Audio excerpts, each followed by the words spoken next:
In a quiet town, there was an old mason named Raj.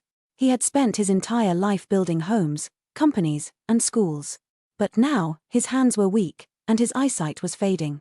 People no longer sought his work, believing him to be too slow. One day, the town announced they needed a new school. Young, strong masons rushed to the project, eager to prove themselves.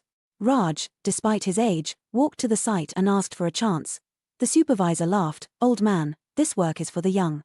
Undeterred, Raj sat near the construction, watching every brick being laid.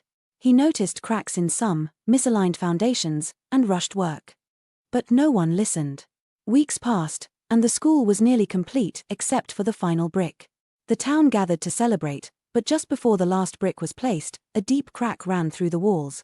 The structure wobbled, it was collapsing. Panic spread. Then, Raj stepped forward and pointed to the weak foundation. "It's not the final brick that matters, it's the first one." With no other choice, the supervisor asked Raj to rebuild it. This time, brick by brick, he worked with patience and skill.